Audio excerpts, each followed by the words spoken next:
conversation, a breakfast meal I had with Douglas Wilson at a Cracker Barrel, which is where all major world decisions happen. And he was sharing with me how some of his works have been translated into the Portuguese language. And I mentioned just very briefly my interest in starting a congregation, a church plant in Brazil, having no idea if this would ever take place. So he encouraged me, and for the next 2 years I began to build relationships with a lot of young and older Presbyterian ministers in Brazil. We began lots of communication, and in that process there was an intense interest in Brazil among the Reformed community concerning the conversation of paedo communion, that is, the access of little children coming to the Lord's table. That was a big discussion in Brazil in those days, whereas this has been going on in the U.S. for probably, well, for a long time. In Brazil, it had just kind of begun in the last 10 years. So through this process, I had the opportunity to minister, to answer hundreds of questions that would just come in to my Facebook private section. They would come and ask all sorts of questions. In the process, I met this young man named Isaac Barcelos from Brazil. And so he told me of his interest in starting a congregation in his hometown of Porto Alegre. Specifically, he was very curious about what kind of congregation would we start that would allow the practice of little covenant children coming to the Lord's table. And he told me, as far as he knows, in a population of over 200 million people, there aren't any paedo communion churches in the entire nation. So Izaki and other gentlemen, they had learned English, they learned to translate from English to Portuguese so they could have access to the vast and rich and abundant blessings we have of great literature here. And so they learned English so they could be able to pick up books by Francis Schaeffer, R.J. Rushdoony, Greg Bahnsen, and other names that are kind of household names in the CREC. What struck me about Isaac is that, first of all, he has 4 kids. And I asked his wife, have you ever met any Brazilian family with 4 kids? She says in 15 years she's been a mom, and she's never met any Brazilian family with 4 kids. Incredibly rare thing. That was a pretty remarkable thing. But what struck me mainly about he, and there were many other candidates who showed some level of interest in starting a CREC church. What struck me about Isaac was just his gracious disposition, his demeanor. He had a very gracious and humble spirit. He had 2 other friends who were also very interested in starting a church, and this is why we all kind of bonded together over this plan of starting one day a CREC congregation in the south of Brazil. So fast forward, according to my records, after 50 or plus conversations with these guys via Skype, thank God for Skype, in the space of 2 years, we decided it was time to begin thinking concretely about starting a congregation in that part of the country. These men were all attending a fairly evangelical Presbyterian church, and part of the goal that I had for them was that if this were to happen, they would have to leave this church with as much peace as possible. They would have to leave without causing turmoil, with the blessing of the pastor. So I placed a lot of conditions, and everything happened the way I expected. All 3 families left peacefully with the blessing of the local pastor. They even prayed for them, which was an answer to prayer. So at that moment, we were ready to start thinking the details of a church in Brazil, Porto Alegre specifically. So I arrived on September the 1st of this month, and so we worked for about 7 straight days from 9 a.m. to midnight. We worked on bulletins, we worked on visiting families throughout the region that showed some interest in the congregation. We talked about covenant renewal, what that would mean in a culture. And then we talked about conspiring together to make Jesus' name known in the city of Porto Alegre. It was marvelous. Porto Alegre is a community of about 1.5 million people, primarily of German and Italian descendants.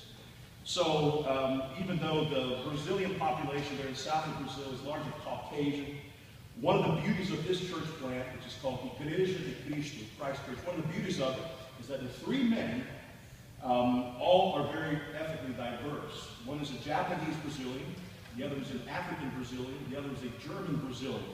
Talk about diversity. A really beautiful, beautiful way to begin a congregation. One fact about Porto Alegre that I learned when I was there is Porto Alegre, the state of Rio Grande do Sul, is very much like Oregon in the U.S., a very difficult place to infiltrate with the gospel. Very difficult indeed. In fact, the state of Rio Grande do Sul, that has about 11 million people, is considered the least evangelical state in the whole country. The evangelical population in that area is virtually non-existent. There are some Catholic churches, but the evangelical population is non-existent. And the few Protestant congregations are of a neo-Pentecostal variety, to make it simple, kind of the name and claim it variety of congregations in the ideology, which we were not comfortable. Our first service was on September the 6th, and we had about 20 in attendance. And I had the opportunity to ordain the two first deacons, who installed their elder, who was coming from another congregation as an elder, administered their first communion, first Eucharist, and I taught a 45-minute Sunday school lesson on covenant renewal with about a couple of translators there in the front row, as my Portuguese is rather rusty. The other element to me, which was really fascinating, is that the homeschooling movement in the U.S. has been growing to the point where there are probably about 3% of the U.S. population that homeschool. That's quite a bit.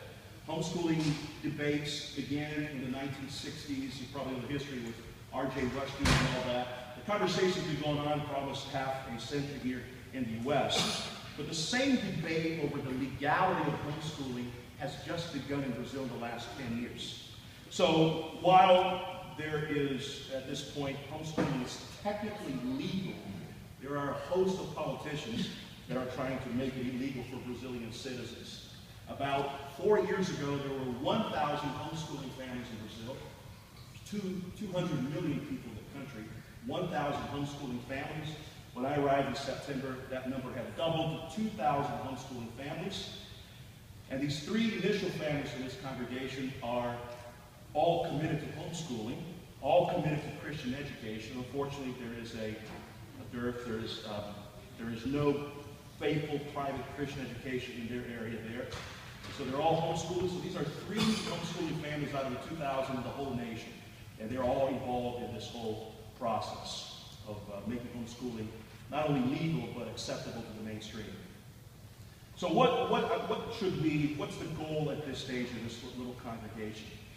Izaki and Evangeline, which are the two deacons, both of them are pursuing ordination in the CREC.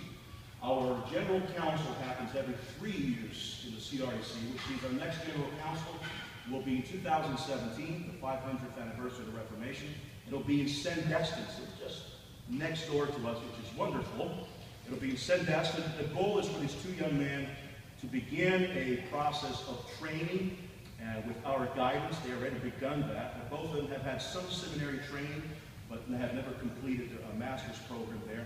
The goal is that by the year 2017, by October of 17, that they would come to the U.S. to Sandestin to be examined by the presbytery at that moment for ordination.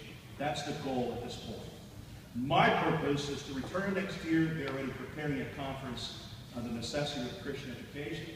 So pray that that trip will be successful. I don't know when that trip will be. We'll have to talk about that as a session. But that's the goal, to provide a conference on Christian education. There's a growing interest. They don't have any financial needs at this stage here. They're all joining their own, putting all their pocketbooks together to pay for the initial bills. They rented a conference room in one of the most visible hotels in the whole city, which is right downtown. And I don't believe in coincidence, but the title of the hotel is the Tulip Inn. This is the only congregation who get that joke. It's on the 10th floor, and it was quite an interesting experience. The most touching moment for me was to watch these dads seeing their little kids take communion for the first time in their lives. They were tearing up. It was the most beautiful thing I think I've ever experienced in my life, and I'm so grateful. I ask you to pray for Igreja de Cristo, at least the following ways. If you know a little bit about church planning in hostile environments, there is usually a 20% chance of success in the first year. These brothers are very committed, but pray for their perseverance in this first year. Remember and pray for these brothers that their vision would be united as they deal with church problems or church situations, that they will be united in their decision making this first year, and that they'll be able to shepherd faithfully this little flock that God has given them. And it's very thrilling. They just called me last week after their second service, and they had about 18 in attendance. They had all sorts of questions. My fear is I'll be answering questions for the next year, but I'll do it gladly. And I pray that you will remember, we'll try to remember as often as possible these saints as they persevered in this great work that South presents. Thank you.